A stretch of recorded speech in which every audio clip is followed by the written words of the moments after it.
محبت سے ایک مرتبہ درود شریف پڑھ لیں۔ اللہم صلی علی محمد وعلی آل محمد کما صلیت علی ابراہیم وعلی آل ابراہیم انک حمید مجید۔ اللہم بارک علی محمد وعلی آل محمد کما بارکت علی ابراہیم وعلی آل ابراہیم انک حمید مجید۔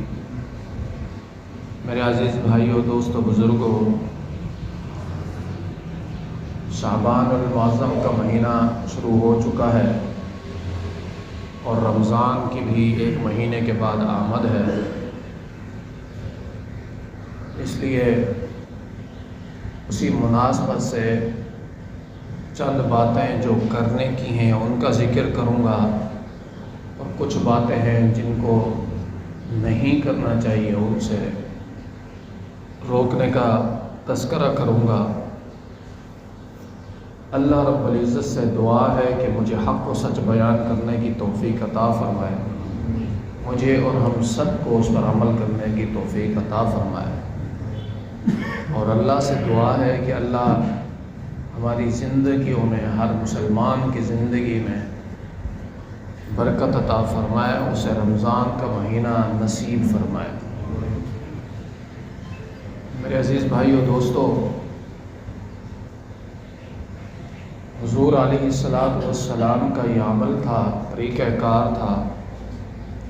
رجب کے مہینے میں جب رجب کا چاند دکھتا، ایک حدیث ہے، ایک دعا مروی ہے کہ آپ صلی اللہ علیہ وسلم یہ دعا مانگا کرتے تھے: اللہم بارک لنا فی رجب و شعبان وبلغنا رمضان، جس کا میں نے شروع میں دعا مانگ کے اردو میں ترجمہ کیا۔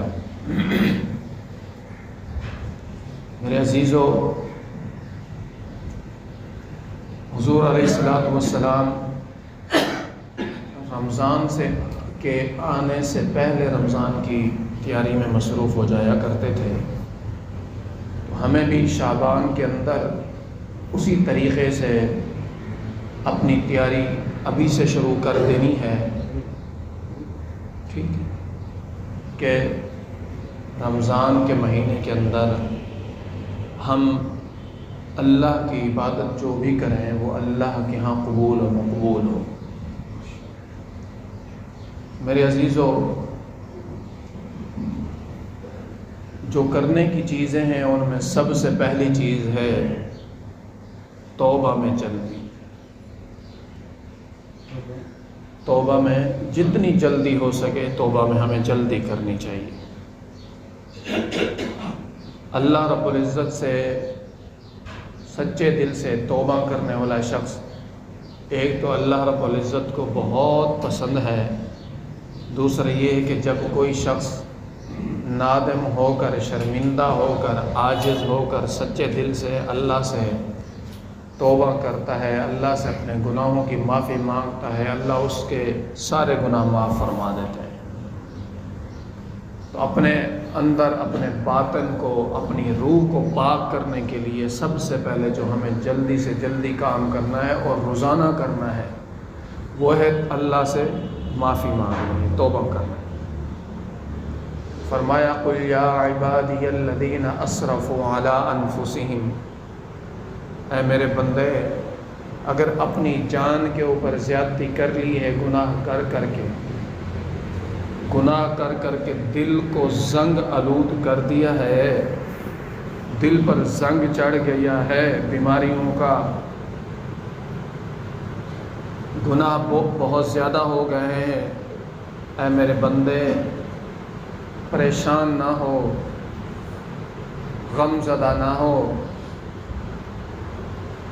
علی انفسہم، اور خصوصاً لا تقنطوا من رحمت اللہ، اے میرے بندے میری رحمت سے مایوس نہ ہو۔ میری رحمت وسیع ہے، میری رحمت سب کے لیے ہے، بوڑھوں کے لیے ہے، جوانوں کے لیے ہے، گناہ کاروں کے لیے، نیکوکاروں کے لیے، سب کے لیے میری رحمت ہے۔ بس ایک دفعہ میرے پاس پلٹ کر آئے، کالے کے لیے، گورے کے لیے، مالدار کے لیے، سب کے لیے، سے ایک دفعہ میری طرف پلٹ کر آئے، فرمایا لا تقنطوا من رحمت اللہ، میری رحمت سے نا امید نہ ہو، مایوس نہ ہو۔ ایک دفعہ میرے پاس پلٹ کر آؤ، مجھ سے مانگو، میرے آگے اپنا سر جھکاؤ، دامن پھیلاؤ، میں اللہ ان اللہ یغفر الذنوب جميعا، میں تیرے سارے گناہ معاف کروں گا، میں تیرے سارے گناہ بخش دوں گا۔ جتنی کوتاہیاں کی ہیں، جتنا اپنے جان پر ظلم کر بیٹھے ہو، پلٹ آؤ سچے دل سے، میں اللہ سارے گناہ معاف کر دوں گا۔ اور اے انسان، اے میرے بندے، بے فکر ہو جا، انہ هو الغفور الرحیم، وہ معاف کرنے والا بھی ہے اور رحم کرنے والا بھی ہے۔ میرے عزیزو، یہ آیت ہمیں یہی سبق دیتی ہے کہ سب سے پہلے ہم نے اللہ سے نا امید نہیں ہونا۔ اگر ہم سے کوئی خطائیں ہو گئی ہیں، پھر خطائیں بھی دو طرح کی ہوتی ہیں، ایک حقوق اللہ میں خطائیں ہوتی ہیں، ایک حقوق العباد میں خطائیں ہوتی ہیں۔ اگر حقوق اللہ میں خطائیں کی ہیں تو اللہ سے معافی مانگو۔ اگر اپنے مسلمان بھائیوں کا، اپنے مسلمان رشتہ داروں کا، اپنے پڑوسیوں کا کسی کا دل دکھایا ہے، کسی کو تکلیف دے دی ہے، تو عاجزی اختیار کر سے ان سے معافی طلب کرو۔ جب ان سے معافی طلب کرو گے تو اللہ، بندہ جب معاف کر دے گا تو اللہ تو معافی کر دیں گے، کیونکہ قیامت کے دن یہ فرمایا میں اللہ اپنے حق تو معاف کر دوں گا، لیکن جب تک بندہ بندے کو معاف نہیں کرے گا میں اللہ معاف نہیں کروں گا۔ یہ اصول ہے۔ اگر اپنے مسلمان بھائیوں کا، رشتہ داروں کا انجانے میں یا جانتے ہوئے معاملات ہو جاتے ہیں، انسان ہیں، کمزور ہیں، خطا کار ہیں اور جلد باز بھی ہیں اور نقصان والے بھی ہیں، یہ سارے قرآن کی آیتوں کے مفہوم ہے کہ انسان خطا کار بھی ہے، انسان غصے والا بھی ہے، اور انسان جلد باز بھی ہے، اور انسان خسارے والا بھی ہے۔ تو اپنے پڑوسیوں سے، اپنے رشتہ داروں سے اگر خطا ہو گئی ہے تو ان سے معافی مانگ لیں، انہیں راضی کر لیں، کیونکہ اللہ اپنے حق تو معاف کر دیں گے، لیکن جب بندہ بندے کو معاف نہیں کرے گا اللہ معاف نہیں کریں گے۔ اسی طرح فرمایا حضور صلی اللہ علیہ وسلم نے التائب من الذنب کمن لا ذنب لہ، کتنی خوبصورت بات ارشاد فرمائی، کتنی امید دلائی حضور صلی اللہ علیہ وسلم، کتنی تسلی دلائی۔ فرمایا گناہوں سے توبہ کرنے والا ایسا ہے جیسے اس نے گناہ کیا ہی نہیں، گناہ ہو گیا ہے، اللہ سے سچے دل سے توبہ کر لی ہے، وہ گناہ فرشتے مٹا دیتے ہیں، پھر بندہ ایسے ہو جاتا ہے جیسے اس نے وہ گناہ کیا ہی نہیں۔ تو میرے عزیزو، شعبان کا مہینہ شروع ہو چکا ہے، تو سب سے پہلے ہم نے جو جلدی کرنی ہے وہ توبہ میں جلدی کرنی ہے، اور دوسری چیز ہے اپنی زبان کو اللہ کے ذکر سے تر و تازہ رکھنا ہے، ہر وقت اللہ کا ذکر کرنا ہے، اللہ کو یاد کرنا ہے، اللہ کی یاد کے ساتھ ساتھ کثرت سے زیادہ اللہ سے استغفار کرنا ہے۔ حضور علیہ الصلوۃ والسلام دن میں 70 دفعہ استغفار کیا کرتے تھے، بلکہ اس سے بھی زیادہ کیا کرتے تھے، 70 سے بھی زیادہ کیا کرتے تھے، آپ کا معمول تھا۔ ہم اور آپ کہاں ہیں؟ ہمیں اس بات سے اندازہ لگا لینا چاہیے کہ ہمیں استغفار کرتے ہوئے اللہ کا ذکر بھی ہے اور اللہ سے معافی بھی ہے۔ زیادہ سے زیادہ اللہ کو یاد کرنا ہے۔ جب ہم اللہ کو زیادہ سے زیادہ یاد کریں گے، ہمارا دل، ہماری روح پاک ہوگی، صاف ہوگی، اور اللہ کی محبت ہمارے دلوں میں پیدا ہوگی۔ توبہ میں جلدی کرنی ہے اور اللہ کے ذکر میں اپنی زبان کو تر و تازہ رکھنا ہے، اور اسی کے ساتھ ہے میرے عزیزو، اپنی زبان کو غلط باتوں سے بچانا ہے، اپنی زبان کی حفاظت کرنی ہے، اپنی زبان سے کوئی ایسی بات نہیں کہنی جس سے دوسرے کو تکلیف ہو، یا ایسی بات نہیں کرنی جس سے گناہ سرزد ہو، یا دوسرے کے کانوں میں آواز جائے گناہوں کی۔ میرے عزیزو، اپنی زبان کو اپنے کنٹرول میں رکھنا ہے۔ حضور صلی اللہ علیہ وسلم نے ارشاد فرمایا کہ جو شخص مجھے گارنٹی دیتا ہے، ضمانت دیتا ہے، ذمہ داری دیتا ہے اپنی 2 جبڑوں میں موجود اس گوشت کے ٹکڑے کی اور 2 رانوں کے موجود گوشت کے ٹکڑے کی، میں اللہ کا رسول اسے جنت کی ضمانت دیتا ہوں، جنت کی گارنٹی دیتا ہوں، جنت کی ذمہ داری دیتا ہوں۔ یعنی زبان کی اور شرمگاہ کی ذمہ داری اور ضمانت ہم نے دینی ہے۔ اللہ کے رسول صلی اللہ علیہ وسلم فرماتے ہیں جنت کی ذمہ داری میں لیتا ہوں، میرے ذمہ ہے کہ اللہ تعالیٰ آپ لوگوں کو جنت میں، ہم لوگوں کو جنت میں لے جائیں۔ اور اسی طرح میرے عزیزو، سارے اعضاء مل کر، حدیث پاک میں آتا ہے، سارے اعضاء مل کر زبان سے کہتے ہیں اللہ کا واسطہ، صبح و شام کہتے ہیں کہ کوئی ایسی بات نہ کہنا، ایسی بات نہ کرنا کہ تمہاری وجہ سے کل قیامت کے دن جہنم کے عذاب میں ہم سب کو جلنا پڑے۔ اور حضور علیہ السلام نے خوبصورت ارشاد فرمایا من صامت نجا، جو خاموش رہا وہ نجات پا گیا۔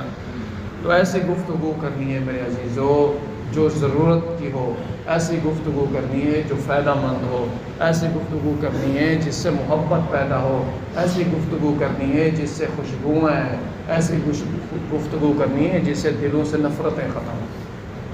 اور میرے عزیزو اس کے ساتھ ساتھ بالخصوص مختصر ذکر کر رہا ہوں، اپنی تنہائی کی حفاظت کرنی ہے، اپنی تنہائی کی حفاظت کرنی ہے۔ میرے عزیزو یاد رکھو اصول ہے، اگر ایک شخص صدقہ کرتا ہے اور صدقہ کرنے کے بعد وہ احسان جتلاتا ہے تو اس نے صدقہ ایسا ہے جیسے اس نے کیا ہی نہیں۔ ایک شخص شراب پیتا ہے اور شراب کی وجہ سے مست ہو جاتا ہے، نشہ آ جاتا ہے، یا جتنی دیر اس کے 2 باتیں، اگر نشہ نہیں آتا جتنی دیر اس کی رگوں میں شراب رہے گی، یا شراب کی وجہ سے نشہ آ جاتا ہے۔ اگر شراب کی وجہ سے نشہ آ جاتا ہے تو اس کی نمازیں 40 دن تک قبول نہیں ہیں، اور اگر نشہ نہیں آتا اور جتنی دیر اس کی رگوں میں شراب ہے تو بھی نماز قبول نہیں ہوتی۔ وہی عبادت ہے، نماز ہے، مگر قبول نہ ہونے کی وجہ حرام کام ہے۔ یہ اصول ہے ایک طرح کے۔ بالکل اسی طرح میرے عزیزو حضور صلی اللہ علیہ وسلم نے ارشاد فرمایا، حضرت ثوبان رضی اللہ تعالیٰ عنہ سے روایت ہے، سنن ابن ماجہ کی روایت ہے، اس کا نمبر ہے 4245 4245۔ بڑی تلاش کی میں نے یہ حدیث، یوں سمجھیں کہ راستے میں چلتے ہوئے مجھے خزانہ میرے ہاتھ لگ گیا۔ سنن ابن ماجہ اور 4245 حدیث کا نمبر ہے، حضرت ثوبان رضی اللہ تعالیٰ عنہ سے روایت ہے، فرمایا ثوبان خا کے ساتھ رضی اللہ عنہ سے روایت ہے، فرمایا رسول اللہ صلی اللہ علیہ وسلم نے قیامت کے دن بہت سارے لوگ آئیں گے جن کے پاس نماز ہوگی، عبادتیں ہوں گی، بڑے بڑے پہاڑوں کے برابر ان کے پاس عبادتیں ہوں گی، ریاضتیں ہوں گی، روزے ہوں گے، زکوٰۃ ہوگی، سب کچھ ہوگا، ساری نیکیاں ان کے پاس ہوں گی، لیکن ان کی نیکیوں کو اللہ ریت ہوا میں اڑنے والے ذروں کی طرح ان کی نیکیوں کو اللہ تعالیٰ ہوا میں اڑا دیں گے۔ ان کی نیکیوں کو، ان کی زندگی بھر کی ہوئی کمائی کو، اللہ کے آگے کی ہوئی عبادتوں کو اللہ ہوا میں اڑنے والے ریت کے ذروں کی طرح اڑا دیں گے۔ اور یہ بھی حضور صلی اللہ علیہ وسلم نے فرمایا میرے عزیزو، فرمایا میں ان کو جانتا ہوں، میری امت میں سے، تم میں سے ہوں گے، میں ان کو جانتا ہوں۔ تو صحابہ نے عرض کیا یا رسول اللہ صلی اللہ علیہ وسلم، آپ ان کا احوال ہم پر بیان کر دیجئے، ہمیں بتا دیجئے ان کے حال احوال، ان کی نشانیاں، تاکہ ہم کہیں جہالت کی وجہ سے یا کسی وجہ سے ہم اس گناہ میں مبتلا نہ ہو جائیں کہ جن کی اتنی نیکیاں ضائع ہو رہی ہیں۔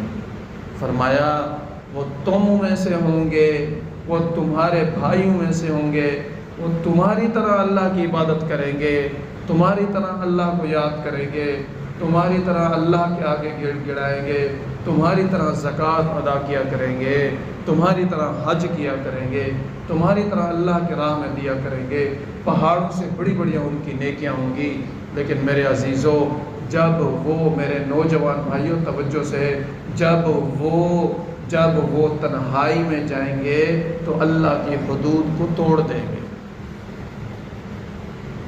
جب وہ تنہا ہوں گے، جب انہیں گناہوں کا موقع ملے گا تو وہ اللہ کی حدوں کو کراس کر جائیں گے۔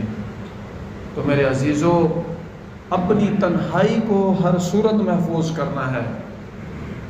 اگر گناہ کیا ہے، دنیا میں شراب پی ہے تو 40 دن کی عبادت گئی، اور اگر صدقہ کیا ہے تو احسان جتلایا تو وہ صدقہ کیا، 40 دن کی عبادت گئی، ایک صدقہ کیا۔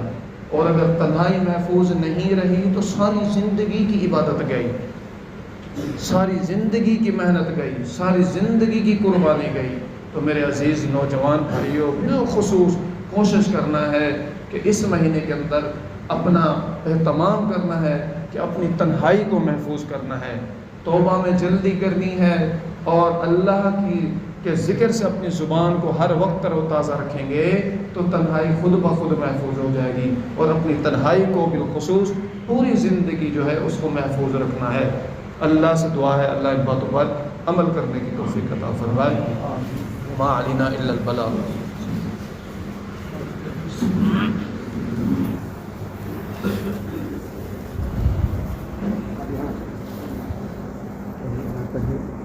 کوئی آئے گا